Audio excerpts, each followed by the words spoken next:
Olá, graça e paz, povo de Deus. Mais um estudo sobre guerra espiritual. Hoje nós vamos começar a falar sobre prisões espirituais. Nós já temos falado sobre Satanás, seus demônios, seus anjos caídos, sua estrutura hierárquica. E agora vamos falar um pouco sobre a ação desses seres malignos. E hoje, mais especificamente, sobre as prisões, como ele aprisiona as pessoas e como essas pessoas são mantidas dentro de cativeiros. E o melhor, o mais importante, como sair deles. E eu quero ler aqui a palavra de Deus em Lucas, no capítulo 4. O capítulo 4 é o capítulo que fala da tentação de Jesus. Quando Jesus começa o seu ministério, o Espírito Santo leva ao lugar no deserto e ele fica ali em jejum por 40 dias e ele é tentado por Satanás e ele derrota Satanás. Esse capítulo 4 é muito importante e esta passagem, logo no início do capítulo 4, a tentação de Jesus, é muito importante porque ela se assemelha àquela tentação de Adão e Eva. Lembra-se que Adão e Eva estavam no jardim do Éden e foram tentados por Satanás, que estava de posse do corpo daquela serpente. E Satanás então engana Eva, ele lança uma palavra mentirosa na sua mente.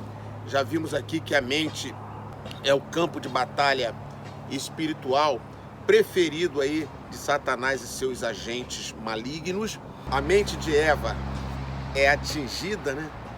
E ela cede àquela tentação, aquelas mentiras de Satanás e desobedece a Deus ali comendo fruto. E depois Adão, em seguida, também desobedece a Deus e Satanás tem aquela vitória. Ali, os seres humanos, nas pessoas de Adão e Eva, perdem o domínio que Deus havia dado aos seres humanos, o domínio sobre a terra, e esse domínio então fica nas mãos de Satanás, que usurpou esse domínio deles, e Satanás fica com esse domínio. Lembra-se que Adão e Eva foram tentados e caíram estando dentro do jardim do Éden, dentro de um paraíso. Aí vem o Senhor Jesus como segundo Adão para nos resgatar, para pagar as nossas culpas, os nossos pecados desde Adão. Então Jesus passa pelo mesmo teste ali com Satanás. E com uma diferença, né? Adão e Eva estavam no jardim, no paraíso. Tinham tudo, podiam comer de tudo, desfrutar de tudo.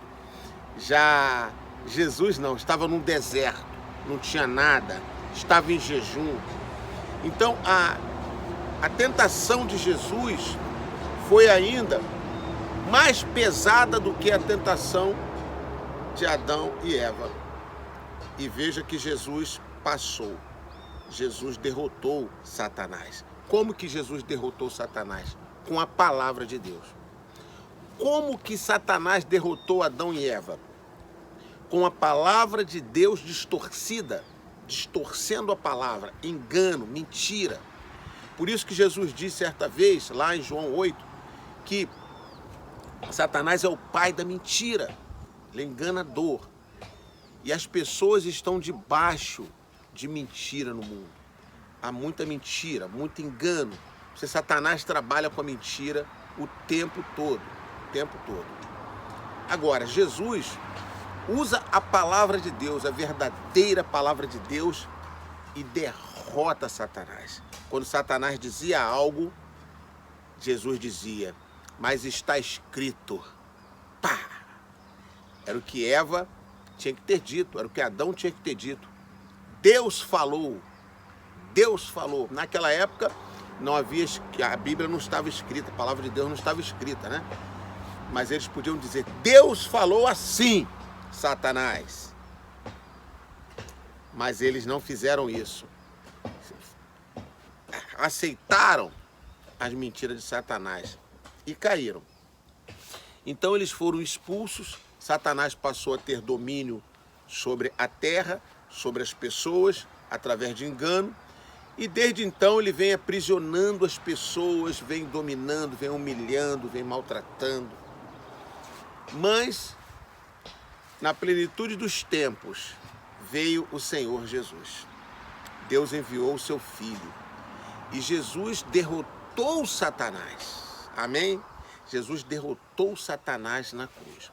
Porém, Satanás ainda está vivo e ativo no planeta Terra até o tempo que ele vai ser lançado no Lago de Fogo. Ele tem uma atuação limitada, não é mais tão ampla como era antes dele ser derrotado ali na cruz, mas ele continua tendo domínio. Ele continua tendo domínio. E sobre o que e sobre quem Satanás domina? Satanás domina ainda hoje sobre a desobediência. Satanás domina ainda hoje sobre os desobedientes. Então aqueles que estão fora da palavra e da vontade de Deus estão em desobediência. Satanás tem domínio total sobre eles. E aqueles que estão, mesmo conhecendo a palavra de Deus, mas vivem desobedecendo, Satanás também tem domínio. Então o domínio de Satanás é sobre a desobediência e sobre os desobedientes. Por isso que é importante conhecermos a palavra de Deus e vivermos, praticarmos a palavra de Deus, divulgarmos, expandirmos a palavra de Deus. Amém? Dentre essas ações de domínio de Satanás, encontra-se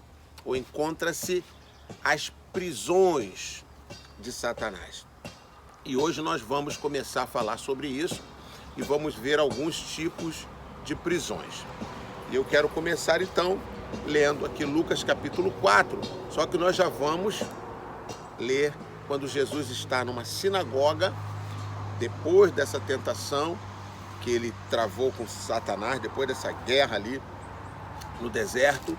Jesus vai a uma sinagoga, tempos depois, ele pega o livro do profeta Isaías. Eu tenho dito aqui que o livro do profeta Isaías é uma espécie de evangelho que está lá no Velho Testamento, né?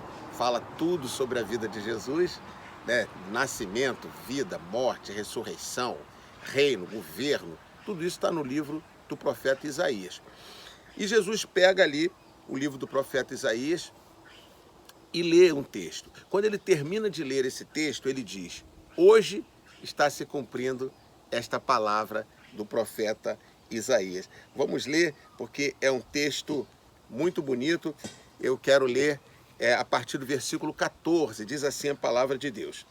Jesus voltou para a Galiléia no poder do Espírito Santo, e por toda aquela região se espalhou a sua fama. Ensinava nas sinagogas e todos o elogiavam. Ele foi a Nazaré, onde havia sido criado, e no dia de sábado entrou na sinagoga, como era seu costume, e levantou-se para ler. Foi-lhe entregue o livro do profeta Isaías. Abriu-o e encontrou o lugar onde está escrito: o Espírito do Senhor está sobre mim, porque ele me ungiu para pregar boas novas aos pobres. Ele me enviou para proclamar liberdade aos presos e recuperação da vista aos cegos, para libertar os oprimidos e proclamar o ano da graça do Senhor. Então, ele fechou o livro, devolveu-o ao assistente e assentou-se. Na sinagoga, todos tinham os olhos fitos nele. E ele começou a dizer-lhes: hoje se cumpriu a escritura que vocês acabaram de ouvir. Amém? Aleluia! Glória a Deus! Veja que Isaías profetizou essa palavra há 700 anos antes. Ele recebeu essa palavra profética de Deus e saiu pela boca dele, e ele não sabia nem para quem ele estava falando, sobre o que. Normalmente é assim, normalmente, ou em raros casos é diferente, o profeta não sabe o que ele está profetizando. E aquilo ali foi escrito, foi guardado por anos, por séculos, e 700 anos depois, o Senhor Jesus pega o rolo do livro, naquela época era em rolo, ali na sinagoga, onde se lê a palavra de Deus. Sinagoga é uma espécie de igreja, né? Eles tinham o templo, que era grande para as cerimônias, para os sacrifícios, e tinham sinagogas, que eram espécie de igrejas, né, locais, em alguns lugares, para se reunir aos sábados, né?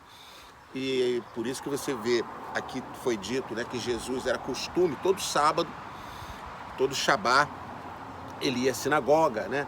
Porque na sinagoga se ouve a palavra de Deus, é lido a palavra, faz-se orações, né? É um momento de estar com Deus, né? Creio que daí surgiu a forma de igreja, né, de se reunir. O povo de Deus já fazia isso nas sinagogas, né? E depois veio a igreja, essa reunião do povo de Deus juntos, né? Hoje, com essa situação que a gente está passando no mundo, na pandemia, e as pessoas nas casas, e vamos ficar em casa é a igreja também. A gente até fica em casa por uma questão de saúde, uma questão de segurança, pede as pessoas para ficar em casa, né? A gente tem feito isso, mas nós não aceitamos isso. Não aceitamos isso, porque está errado. Está errado. Tudo que é contrário ao que o Senhor Jesus ensinou está errado. Amém? Está errado. Em que momento que está certo? Só fica certo no momento emergencial. Não é certo não se reunir. O certo aí é seguir uma orientação governamental, de saúde pública. Então o fazemos em obediência a uma recomendação e também para a nossa própria proteção, certo? Certo? Mas eu chamo a atenção para não vermos isso como correto, não é correto. Isso é uma adaptação para o momento, entendeu? Eu chamo sempre atenção para isso, para que nós nunca nos acostumemos com a vontade do diabo. Nós temos que nos acostumar com a vontade de Deus. Onde está o diabo nisso? O diabo está em tudo que é mal. Você não acha que ele está por trás disso? É óbvio que ele está, tá bom? Então, isso é um alerta, porque guerra espiritual é assim. Não espere moleza em guerra espiritual. Nós guerreamos e estamos em confronto contra Satanás o tempo todo. Guerra é pesada, de lá para cá, daqui para lá. E vai ser sempre assim, certo, queridos? Tá? É assim que funciona, a guerra espiritual. Agora, vamos ao nosso assunto, que é libertação, libertação de prisões espirituais, ou mais especificamente, prisões espirituais. Jesus, ele diz assim, ele aplica a essa palavra, se revelou, se cumpriu nele, né? Essa palavra foi para ele. E é interessante que a palavra profética, eu já disse isso também, ela se cumpre em muitos momentos. Então, o cumprimento principal dessa palavra foi em Jesus, ele mesmo diz aqui, se cumpriu essa palavra hoje, se cumpriu nele. E quando mais essa palavra se cumpre? Na igreja agora. Então, a igreja agora, ela faz esse trabalho de libertação. Então, esta palavra que se cumpriu em Jesus, agora se cumpre também na vida da igreja. Amém? Porque a igreja é o corpo do próprio Senhor Jesus. E lá, no capítulo 4, ele diz assim, lá no versículo 18, o Espírito do Senhor está sobre mim, porque ele me ungiu para pregar boas novas aos pobres e me enviou para proclamar liberdade aos presos e recuperação da vista aos cegos e para libertar os oprimidos. Então, aqui nós vemos liberdade aos presos e libertar os oprimidos. Liberdade aos presos e libertar os oprimidos. Então, preste atenção no que Jesus veio fazer. E ele precisou do Espírito Santo, né? Porque ele veio como homem em carne e foi revestido do Espírito Santo. E ele diz: o Espírito do Senhor está sobre mim e me ungiu, entre tantas outras coisas, para libertar os presos e colocar em liberdade os oprimidos. Libertar os presos e os oprimidos. Estas são funções de Jesus. Agora, que presos? Que oprimidos? E de quem? São presos espirituais, são oprimidos emocionais, presos, aprisionados e oprimidos por Satanás. Então, Satanás tem prisões. Satanás tem prisões. Então, vamos ver aqui Satanás dominando, né? Ele é o príncipe deste mundo. Príncipe deste mundo. Príncipe significa principal. Aquele que tem governo. Então, príncipe deste mundo, chamado também de príncipe do poder do ar, porque ele habita nas regiões celestiais. Ele tem anjos, que são anjos caídos, que o seguiram quando ele caiu do céu, depois que deixou de ser Lúcifer, tornou-se Satanás. Então, aqueles anjos maus o seguiram. Ele tem demônios, que são espíritos malignos. Ele tem toda essa estrutura. Já vimos isso. Mas ele tem também prisões. Ele tem prisões. Todo reino, todo império, todo governo tem prisões. Para que servem as prisões? As prisões servem para serem colocados ali as pessoas que cometem infrações, pessoas que cometem erros.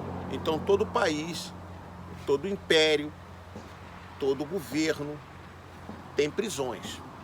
Então, as pessoas cometem uma falha, um erro, elas são julgadas, não é isso? E se condenadas, vão para a prisão. E na prisão, elas vão cumprir o seu tempo de prisão, vão cumprir a sua pena. Isso é normal, isso é perfeitamente normal. Agora, isso numa situação de direito, uma situação de direito. Mas imagine um lugar que tenha um ditador, um tirano, que ele, simplesmente por não gostar de uma pessoa, pega a pessoa e bota numa prisão. Isso acontece ainda hoje em alguns lugares, né? Principalmente sob domínio, governos comunistas.